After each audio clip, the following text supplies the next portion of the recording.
Əmirlər. Sən Allahın əmirlərini birinci biləcəksən. Təməl budur. Onu biləndən sonra artıq özünə çəki düzən verə biləcəksən. Yəni, təməli bilən bir müsəlman ayıq, fərasətli müsəlmandır. Hər an onu aldada bilməzdir. Gəlib sənə bir xəbər verdiyi zaman təməlin var çünki.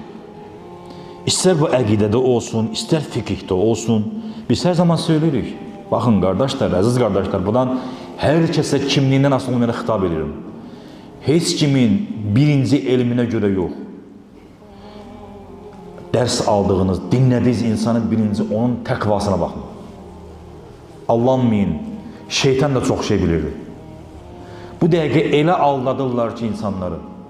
Da biz toplum olaraq əlhəmdülillah içkidən, zinadan aldanacaq toplum deyilik. Biz kimə xitab edirik bilirik. Bu toplumu içkidən, zinadan aldada bilməzsən bu toplumu. Bu toplumu nədən aldada bilərik?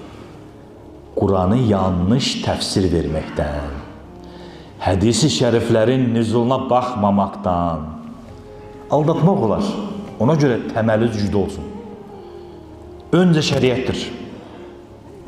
Allahın əmirləridir. Yaxşı biləcəksin. Araşdıracaqsan, ey gənc. Hər kəsin bilgisi var, əlbəttə ki. Yəni, çox bilmək səni qurtarmaz, unutma. Hər zaman da söyləyirik, özəlliklə də fiqh məsələsində təqva işidir. İnsanın təqvasına baxın. Görün onun həyatı nədərdir. Bu İmam Qazzali rəhmətullahi aleyhin bir sözü var. Bir insanın deyir, necə mömin, müsəlman olmasına baxmaq istəyirsinizsə deyir, onun deyir, Allah'tan arasına deyir, münasibətinə baxın deyir. Görün onun Allah'tan arası necədir? Bax, görün nə gözəl bizə resept verir.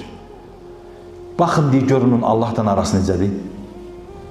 Bir müsəlmanın Allah'tan arası necədir deyəndə nə yada düşə bilər? Əlbəttə ki, birinci, əmr bil maruflar. Nəhy anil münkərlər, təqva. Bu nə qədər diqqət edir? Ondan sonra qardaş, arxayın ol. Ona görə çox çətin dönəmdə yaşayırıq. Bu müxataplarımız Quran və hədislərdən aldana bilərik. Ona görə ayıq olmaq lazımdır.